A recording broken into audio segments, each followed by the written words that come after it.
There is no kingdom of God for humankind in a super metaphysical spiritual world without the touch of the earth and the sacramentality of the human flesh.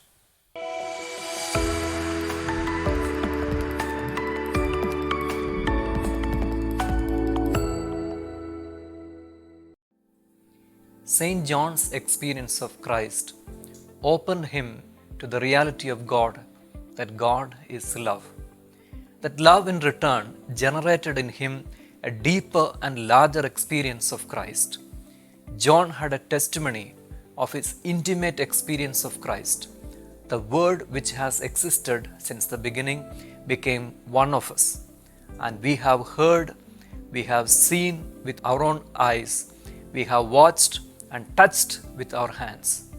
Peter also says that they ate and drank with him after Jesus rose from the dead. It was not simply a feeling of people, disciples, or apostles that God lived in their midst in human flesh. The Word became one like us. If we truly believe that Jesus Christ had come in the flesh, we must meditate on what it means for him and us. He was a man of Nazareth, from where no good was expected. He was a carpenter's son. He was called a drunkard and a friend of sinners. He enjoyed friendship with both men and women and was part of their celebrations. He felt the pain of poverty of a neglected poor family. He suffered the trauma of someone fleeing to save life. He felt hunger. His body got the smell of a leper after embracing him. He knew the taste of sweat, blood, and tears. He understood the pain and humiliation of the woman bleeding. He felt the heaviness of the paralytic suffered under the condemnation of the law and the general public. He could see the heaviness of the labeled curse of God upon the childless and the widows. He came in the flesh means that he also bore these sufferings, pain, and injustice that humans bear. See the importance he gave for healing, touch, body, bread, etc. in his ministry and his words. He came in the flesh means that it was not simply knowing in his mind, but he had these human realities in his very flesh.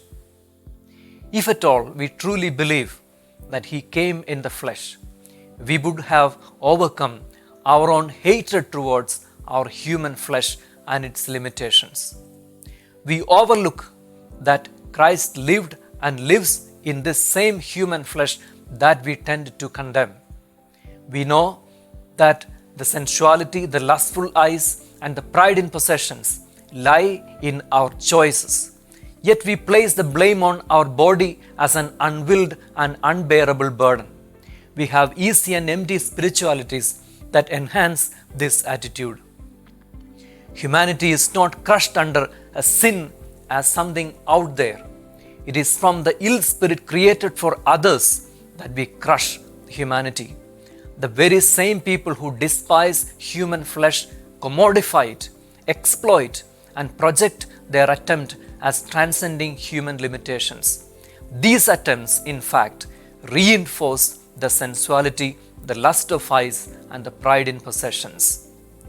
If we cannot see the experience of God in the dust, in frail humanity, it is not the true spirit that is guiding us.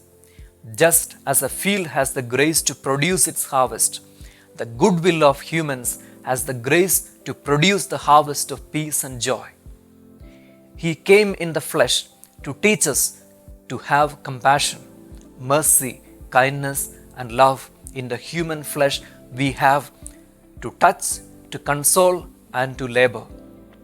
It may be less noble and spiritual than thinking of greater things as eternality, infinity, and perfection.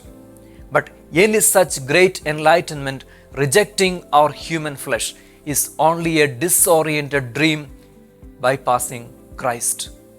There is no kingdom of God for humankind in a super metaphysical spiritual world without a touch of the earth and the sacramentality of the human flesh. It was in the setting of the arrest of John the Baptist that Jesus began his public ministry. But it was not death that filled his life. Life was in his flesh to cure all kinds of diseases and sickness among the people. Life in our human flesh must meet the helplessness of the poor, the neglected, the people hated by holy reasons, those condemned, those who bear scars for standing for justice. Then we know that we are led by the true Spirit and we live by love, and that God is love.